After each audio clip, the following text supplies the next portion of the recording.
तो नमस्कार। 2 दिन से आप अरुणाचल प्रदेश का नाम बहुत सुन रहे होंगे न्यूज़ चैनल्स में।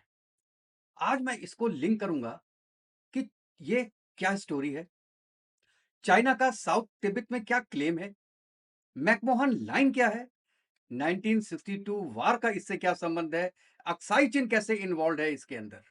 तो ये आप देखेंगे कि एक-एक करके परत खुलती जाएँगी और हर चीज़ आपस में कनेक्टेड है। तिब्बत का मैं आपको बता दूँ कि Tibet is a autonomous country. लेकिन इंडिया इसको मानता है कि ये वृहद चाइना का हिस्सा है, मतलब एक्सटेंडेड चाइना का हिस्सा है, जैसे हांगकांग है।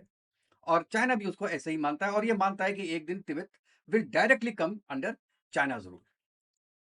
चलिए, ये बातें यहाँ पे करना इसलिए ज़रूरी है, क्योंकि 2 दिन पहले शंघाई एयरपोर्ट में अरुणाचल की एक सिटीज़न थी प्रेमा वेंगजुम थोंगॉक, उनके साथ जो हुआ, उसने ये पूरे बॉर्डर की जो डिस्प्यूट है, इसको फिर से उजागर कर दिया और फिर अरुणाचल प्रदेश जो है, वो लाइमलाइट में आ गया। तो पहले ये समझिए कि ये हुआ क्या? ये जो प्रेमा है, ये अरुणाचल प्रदेश की हैं और यूके में रहती हैं। लंदन से जापान जा रही थी, तो शंघाई में पुनगोंग एयरपोर्ट में 3 घंटे का ट्रांजिट के लिए उतरी थी। लेकिन चाइनीज़ इमिग्रेशन ने उनको इंडियन पासपोर्ट उनका इनवैलिड कर दिया। कारण वो कहते हैं कि Arunachal Pradesh is not part of India and you should apply for a Chinese passport. और उनका 3 घंटे का जो ट्रांजिट पीरियड था, वो 18 घंटे का डिटेंशन में बदल दिया। और जैसे ये खबर बाहर आई, तो नेचुरल है कि इंडिया ने बीजिंग और दिल्ली दोनों में स्ट्रांग डिमांड्स दिया और इसमें एमईए ने अपना स्टेटमेंट भी दिया था। लेकिन और इसमें प्रेमा जो है उन्होंने अपना मैसेज भी दिया था। अब ये देखते हैं कि ये कड़ियां कैसे जुड़ती हैं। और ये अरुणाचल प्रदेश का जो डिस्प्यूट है ना, किसी एक घटना या एक स्टेटमेंट से नहीं बना है। ये भाई साहब 110 साल पुरानी कहानी है। और उसका कोर इश्यू क्या है? McMahon line. वो सीमा है जो इंडिया लीगल बाउंड्री मानता है, लेकिन चाइना इसको इल्लीगल बना के इसको रिजेक्ट कर देता है। चाइना पूरे अरुणाचल प्रदेश को कहता है ये साउथ तिब्बत है या जंगमान, ये उसको कहता है। अब शुरुआत कहां से होती है? 1940 में सिमला कन्वेंशन होता है, यहां से विवाद की शुरुआत होती है। वहां ब्रिटिश इंडिया, तिब्बत और चाइना, इन सबके रिप्रेजेंटेटिव्स आते हैं एक लाइन को डिसाइड करने के लिए, मैकमोहन लाइन को। ब्रिटिश इंडिया उस समय था और तिब्बत ने तो मैकमोहन लाइन को मान लिया और उसमें साइन कर दिए। चाइनीज रिप्रेजेंटेंट ने भी उस समय इनिशियल कर दिया था, लेकिन बाद में चाइना पहुंचने के बाद उसने कहा कि Tibet is a sovereign country नहीं है, ये चाइना का पार्ट है, इसलिए ये ट्रीटी इलीगल है। अब इंडिया आज भी ये कहता है कि ये एग्रीमेंट वैलिड है, इसलिए अरुणाचल प्रदेश भारत का अभिन्न अंग है। और चाइना आज भी कहता है कि ये अनइक्वल ट्रीटी है और हम इसको नहीं मानते। ये आप देखिए, जो मैंने एक लगाई है आपका मैकमोहन लाइन की एक फोटो, वो उसमें आप बड़े आराम से देख सकते हैं। अब ये 1947 से 1949 तक ये क्या था, इंडिया और जो पीआरसी है इनकी पोजीशंस बेसिकली लॉक हो गई थी। मतलब कि इंडिया ने बॉर्डर को स्वीकार कर लिया था और चाइना ने जितने भी ये कॉलोनियल ट्रीटीज हैं सबको रिजेक्ट कर दिया था और बोला कि ये पूरी सीमा जो है उसका रीनेगोशिएशन होगा। और यहीं से अरुणाचल वर्सेस साउथ तिब्बत, इसका विवाद शुरू हो गया। अब यहां पे दोस्तों अस्काई चिन को भी मत भूलिए, और यही मामला और उलझा देता है, क्योंकि इंडिया चाइना का जो बॉर्डर डिस्प्यूट है ये केवल अरुणाचल प्रदेश का नहीं है, ये दो हिस्सों में बटा हुआ है। पहला वेस्ट अस्काई चिन, ये चाइना के कंट्रोल में है, चाहे उसको पाकिस्तान ने गिफ्ट दिया था चाइना को, लेकिन इंडिया उस पर क्लेम करता है। और ईस्ट में अरुणाचल प्रदेश है, इंडिया का कंट्रोल है और चाइना इसको क्लेम करता है। 1960 में साहब मैं बताता हूं, बहुत अच्छा सॉल्यूशन था। चाइनीज के जो उस समय प्रीमियर थे जाऊ इलाही, उन्होंने पैकेज ऑफर में ये डील किया था कि इंडिया जो है वो अस्काई चिन छोड़ दे और चाइना अरुणाचल छोड़ देगा। इंडिया ने प्रपोजल को रिजेक्ट किया था साहब, अगर ये मान लेता तो सब कुछ ठीक हो जाता। अस्काई चिन तो वैसे भी तुमको जिंदगी में कभी मिलने वाला है नहीं। आई डोंट नो उस वक्त क्या डिप्लोमेटिक रीजंस थे कि ये प्रपोजल को रिजेक्ट कर दिया। चलिए, अब आते हैं 1962 वॉर पे, जो सीधे अरुणाचल प्रदेश और अस्काई चिन से जुड़ता है। क्या हुआ था कि 1959 में ये जब तिब्बतन की अपस्विंग हुई थी, तो उससे टेंशंस बढ़ गए थे। अच्छा, तिब्बत को तो मैंने आपको पहले बता दिया था कि ये एक ऑटोनोमस बॉडी है। उस वक्त क्या हुआ, जब अब स्प्रिंग हुई वहां पे, तो इंडिया ने क्या किया, दलाई लामा को इंडिया में असाइलम दिया। उससे भी चीन बहुत नाराज हुआ और वो अभी तक है असाइलम में। 1961 में इंडिया ने एक फॉरवर्ड पॉलिसी शुरू की, यानी फॉरवर्ड पॉलिसी का मतलब है जो फॉरवर्ड एरियाज हैं, जो डिस्प्यूटेड छोटे छोटे एरियाज हैं, उसमें अपनी आउटपोस्ट बनानी शुरू कर दी। चाइना को इससे भी काफी ज्यादा प्रोवोकेशन हुआ, और इंडिया ने इसलिए बनाई क्योंकि चाइना अपनी तरफ बना रहा था। तो अच्छा, 20 अक्टूबर फिर 1962 में चीन ने जो ईस्ट और वेस्ट दोनों तरफ से अटैक किया, मतलब ईस्ट में अरुणाचल प्रदेश की तरफ से और वेस्ट में अस्काई चीन की तरफ से, दोनों तरफ से मैसिव अटैक शुरू किया, और तवांग तक जो है वो चीन की सेना पहुंच गई थी।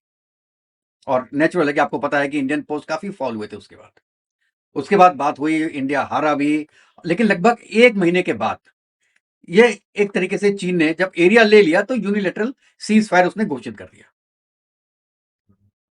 लेकिन क्या किया, ईस्ट सेक्टर का जो अरुणाचल प्रदेश था वो पीछे छूट गया, लेकिन अस्काई चीन को उसने अपने पास ही रखा, और यहीं से पैदा हुआ लाइन ऑफ एक्चुअल कंट्रोल का प्रॉब्लम, जो अभी तक क्लियरली डिफाइंड नहीं है। ये जो आप पीछे के मैप्स देख रहे हैं, इसमें भी आप समझ जाएंगे, जो मेरे साइड का फ्रेम में आप देख रहे हैं। आप जानते हैं मुद्दा क्या है? मुद्दा यह कि 3,488 किलोमीटर, 3488 किलोमीटर का बॉर्डर है, और वो बॉर्डर कहीं दिमाग नहीं है। दोनों कंट्रीज का एलएसी का परसेप्शन अलग अलग है, इसलिए छोटी मोटी घटनाएं हमेशा होती रहती हैं। क्योंकि अब चाइना का जो एसेशन है वो उसके लिए नए नए नाम घोषित करता रहता है। अब जैसे अरुणाचल प्रदेश को अपने मैप में उसने लिखा है जंगनान, अब उसकी जो छोटी छोटी जगह भी है उनमें भी कई बार नाम चेंज करता रहता है। और जब इंडियन के लीडर्स कोई वहां पे जाते हैं अरुणाचल प्रदेश में, तो चाइना उसकी प्रोटेस्ट करता है। चाहे इंडिया का पीएम जाए, डिफेंस मिनिस्टर जाए, प्रेसिडेंट जाए, वो एक सेकंड में ऑब्जेक्शन करता है कि हमारा एरिया आप क्यों गए। अब एक बात करते हैं कि इतने परेशान क्यों है, स्ट्रेटेजिक इंपॉर्टेंस क्या है इस तवांग की, जानते हैं? ये तवांग की जो मॉनेस्ट्री है, ये दुनिया की दूसरी सबसे बड़ी तिब्बतन मॉनेस्ट्री है, और दलाई लामा को, वो तो आपको पता है कि बहुत ज्यादा जो क्या कहते हैं उसको, स्पिरिचुअल इन्फ्लुएंस वो तो रहते ही। और अब इसका जो पूरा एंगल है वो देखिए इसलिए भी इंपॉर्टेंट हो जाता है कि इंडिया अब क्या बना रहा है कि फ्रंटियर हाईवे बना रहा है। NH 913 था शायद वो, या NH 913 वो बना रहा है। अच्छा, चाइना भी बना रहा है चमोली के आमने सामने, वो अपना सुपर स्ट्रक्चर बना रहा है। ये एक और प्रॉब्लम है अरुणाचल प्रदेश की। अगर आप जियो स्ट्रेटेजिक वैल्यू देखेंगे ना साहब, तो अरुणाचल प्रदेश का जो एरिया है वो है करीब 84,000 स्क्वायर किलोमीटर, बहुत बड़ा है साहब, 84,000 स्क्वायर किलोमीटर। यानी आप इसराइल, श्रीलंका और भूटान तीनों को मिला दें तो इसका साइज उससे बड़ा है, और इसीलिए चाइना के लिए ये स्ट्रेटेजिकली इंपॉर्टेंस हो गया है, और इंडिया के लिए भी हो गया है। और देखिए ये तो अब आपको पता है कि ये बहुत इंपॉर्टेंट, और देखिए दोनों कंट्रीज बड़ी बड़ी कंट्रीज हैं, ये छोड़ने वाली नहीं होती है।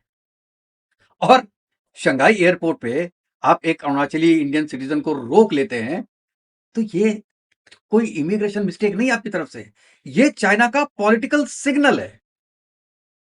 और चाइना बार बार दुनिया को बता देना चाहता है कि अरुणाचल प्रदेश बिलोंग्स टू चाइना, जबकि भारतीय सरकार बार बार ये साफ कर रही है कि Arunachal Pradesh is, was and will always be integral part of India. अब यहां पे क्या है कि देखिए, चीजें चाइना भी छोड़ना नहीं चाहता है, इंडिया भी छोड़ना नहीं चाहता है, और ये केवल एक अरुणाचल प्रदेश तो है नहीं, काफी ज्यादा एरियाज हैं जिसमें जो अभी तक डिमार्केशन नहीं है। कई जगह बात चल रही है इंडिया की आपका चाइना के साथ, क्योंकि इंडिया और चाइना के संबंध कैसे हैं ये तो आप जानते हैं, लहरों की तरह, कभी ऊंची कभी नीचे, कभी ऊंचे कभी नीचे। और जो ऑपरेशन सिंदूर में जो पाकिस्तान का साथ दिया चाइना ने, वो किसी से छुपा हुआ नहीं है। तो चाइना आपको बीच बीच में प्रेशर दे रहा है कि आप कुछ गलती करें, कुछ गलती करें। वो तैयारी, मुझे तो लगता है कि ये CIA का भी एजेंट बन गया है क्या चाइना? जैसे अमेरिका नहीं चाहता है कि इंडिया प्रोग्रेस करे, वैसे नेचुरल है चाइना भी नहीं चाहेगा, क्योंकि इंडिया को बोला जाता है चाइना -1। जितनी भी कंपनीज हैं वो चाइना से उठ के इंडिया आ रही हैं, तो वो चाइना को बर्दाश्त नहीं है। चाइना एक अल्टरनेट सोर्स, अल्टरनेट प्लेस कैसे देगा फॉरेन कंपनीज को? तो यहां पे कुछ ना कुछ डिस्प्यूट करके वो ये वर्ड को दिखा देना चाहता है कि India is not a safe country to work with और to have factories over here.